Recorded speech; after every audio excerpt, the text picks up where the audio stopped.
It's the second day in Venice, and that means running to the Biennale Arte, curated at Giardini. After our nourishing breakfast, we scrolled down the official site to select the pavilions we truly wanted to see. Making it easy for us, the exhibition is classified by a sensory map that guides you through smell, hearing, and sight, and makes it easier for you to visualize which kind of experience you want to have thanks to these informations.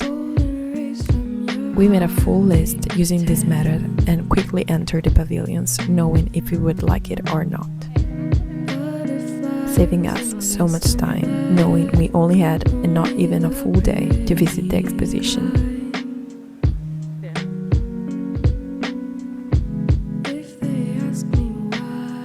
As the name also suggests, it's a composition of sound, light, movement, and smell.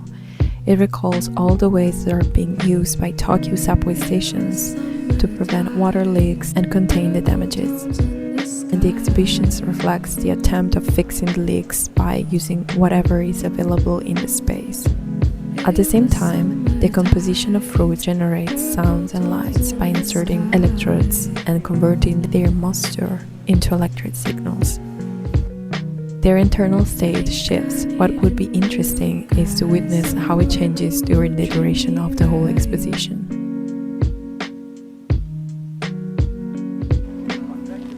The pavilion was constructed to feel mostly empty but full with smell and diffuser, making the room stimulating and also very unexpectedly good smelling.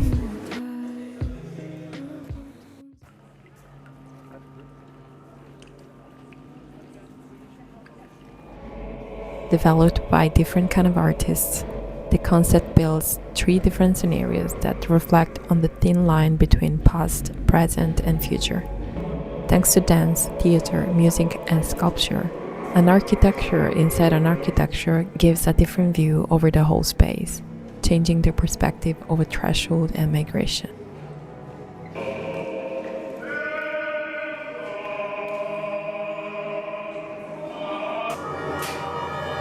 Also, the use of light, sounds, and visual creates an immersive space that felt 3 times bigger than the original.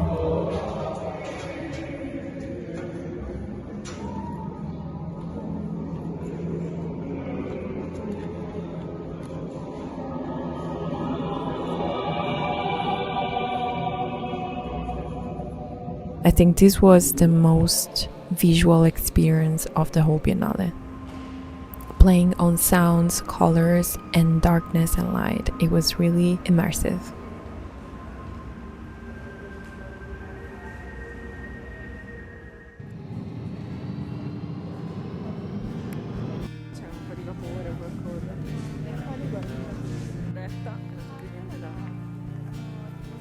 Turned into a sculpture installation both in the inside and the outside, the Canadian pavilion contained seed beads, tiny glass units historically used as currency in Venice, to mirror a transition in the socio-economic history and how these currencies shaped exchange in between people over time.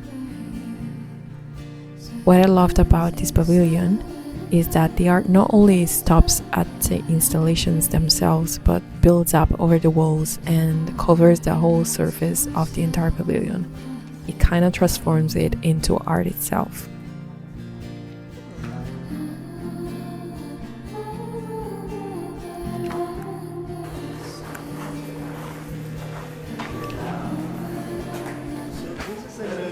An audio-visual installation about displacement and belonging with a Baroque instrument that plays melancholic melodies, lullabies, and poetry, and they draw on the multilingual background of the artists,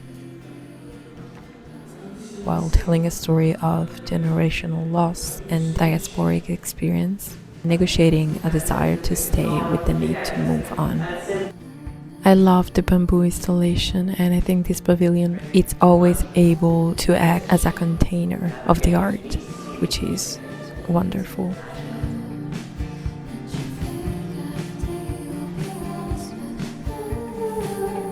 The photographer shares some of his visual explorations of his homeland, which is Greenland, connected it to Denmark. It's a sort of journal about connecting people's stories with an exploration of Greenlandic identity, history, and everyday life, with also delving into spiritual connections with nature and ancestry, and everything in between cultural and social documentation.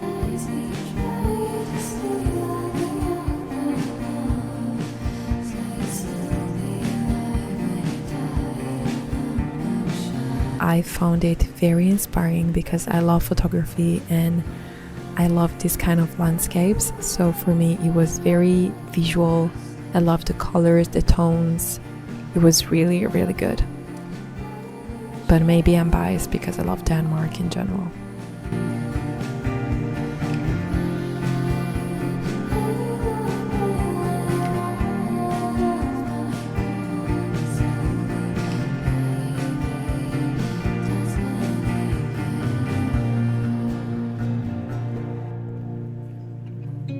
In her work, the artist observes human social conditions and political needs. She draws an arc from her personal experience of migration as a political refugee to non-violent resistance against authoritarian regimes.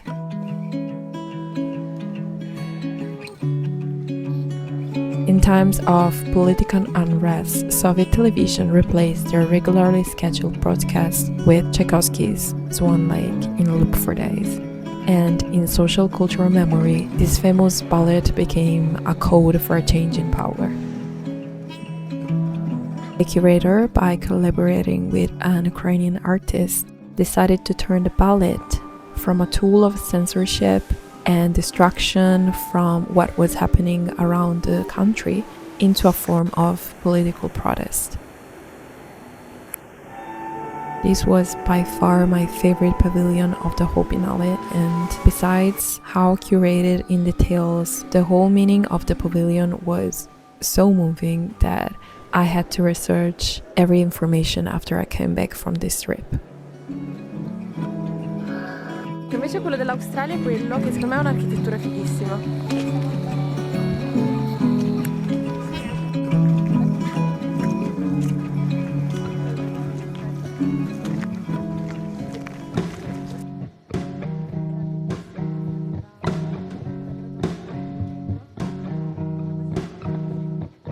The work is influenced by techno subcultures, which I love, evokes the visual atmosphere of nightclubs. That's why the color used are pink and very bright. It does it by combining paintings and sculptures elements with multimedia installations to create some sort of hypnotic spatial dynamic that kind of dissociates from the harsh real world around us. And it uses acoustic, optical, and optic content by combining effects of light, color, movement, and sound.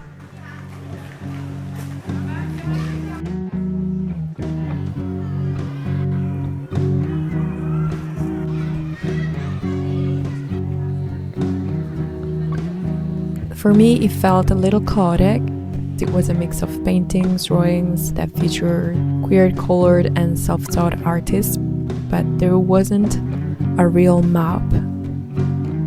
So for me, it was really distracting to pass from crafts to motherland art to photography and symbolism without having a real image of the whole pavilion.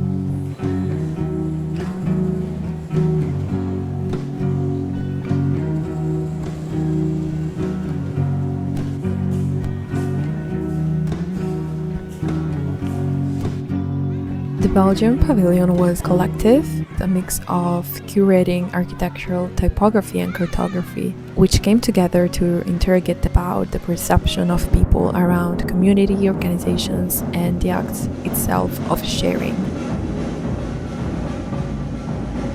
With a folkloric background, is imagined as a place of passage.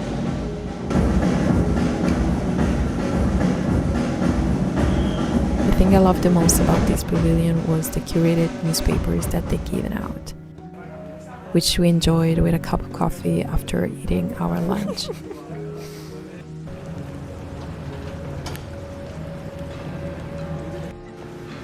It was then time to move on to the Arsenale, consisting of the Corderie and other country-specific pavilions.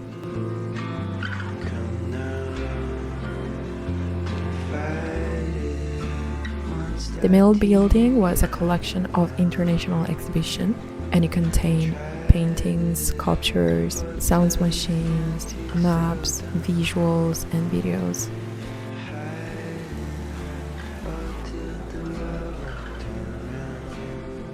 It was very entertaining, but again, too confusing for me, honestly.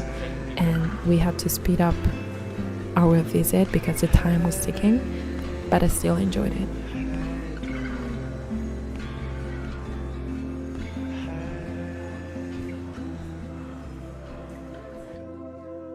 Relating to the migration of the artist's family from Albania to Italy, the pavilion dives into a journey of memory, loss, identity, and gain. The table evokes the displacement of the migrant, and at the same time, how easy in some way is to gain belonging and transcend boundaries when food and music are involved.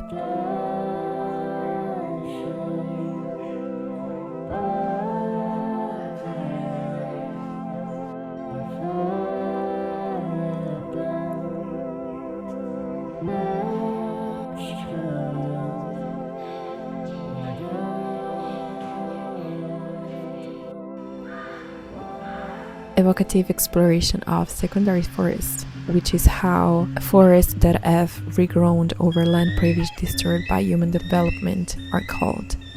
And this exhibition explores landscapes historical of settlement, colonialization, migration, and coexistence amongst species.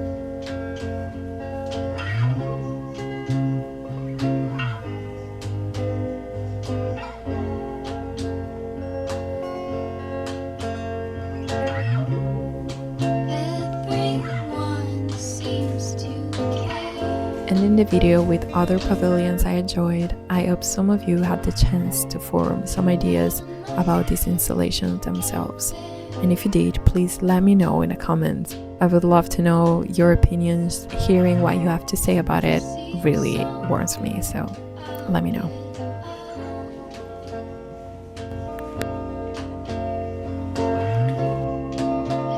Thank you for being here. See you next week.